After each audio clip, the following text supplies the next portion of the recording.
Всем привет! На этот раз хотелось бы рассказать о недавно прочитанной книге Ю Несбё.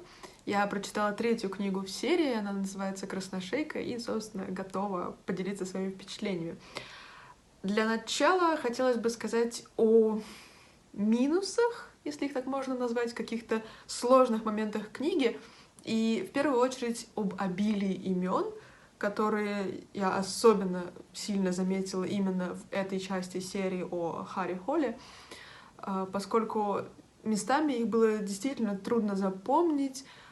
Пул подозреваемых состоял из 5 человек, однако их истории постоянно переплетались и, в общем-то, составляла определенную трудность вместе с именами всех других действующих персонажей, коллег Харри по полицейскому управлению, запомнить и всегда сразу же понять, о каком именно субъекте сейчас идет речь. В принципе, это составляло трудность наравне с многочисленными названиями улиц, которые автор крайне предельно описывает в Осло. И, наверное, именно тем, кто живет в столице Норвегии, куда проще читать его произведения, потому как они сразу понимают, о каком именно районе идет речь.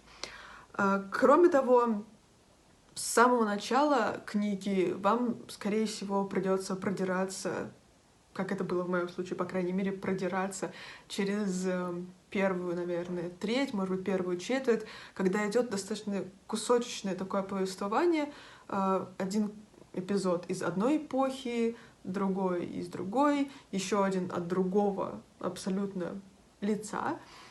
Соответственно, до того, как все эти кусочки соединятся воедино, проходит время, и какую-то часть книги ты действительно читаешь и не понимаешь, как же они в итоге соединяются друг с другом. Но это все преодолимо, главное вот до этой части дойти. Ну и, наконец, что мне еще хотелось бы поругать в книге, и это уже не претензия к Несбю, как мне кажется, а именно к нашему издательству, это крайне спойлерная, на мой личный взгляд, аннотация внутри книги.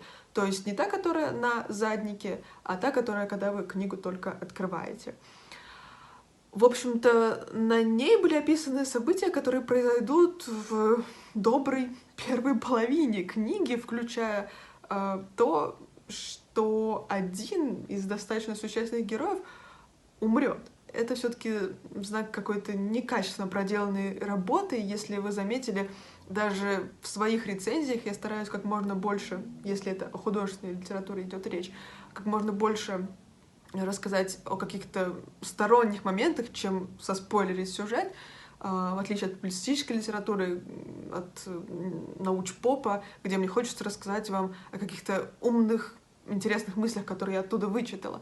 Например, по поводу сюжета данной книги я расскажу лишь то, что в Осло один за другим постепенно погибают люди, и кажется, за этим стоит кто-то с крайне ксенофобскими взглядами и приверженец неонацистской организации. Когда спойлерят, какой именно персонаж умрет в середине книги, мне это кажется чем-то неправильным. Я бы с радостью оставила там ту же аннотацию, которая на задней обложке книги, которая не спойлерная, хорошая.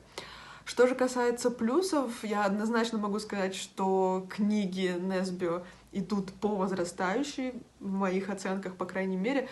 Эту часть мне было читать еще более интересно, чем предыдущие две. И не в последнюю очередь это объясняется тем, что автор крайне лихо, крайне интересно закрутил сюжет. Вот мы подозреваем кого-то одного, вот потом другого, потом третьего. Возможно, оказывается кто-то вообще другой, или кого мы подозревали изначально. В общем, сюжет закручен лихо, сюжет закручен интересно. И самое главное, естественно, как всегда бывает с детективами, возникает вот это вот жгущее желание потом уже, едва это вроде бы книгу прочитал, но потом уже снова ее перечитать, зная, кто же виноват, и искать вот эти вот знаки по ходу книги, выуживать их и как бы уже подтверждать теорию, отгадку, в которой мы знаем.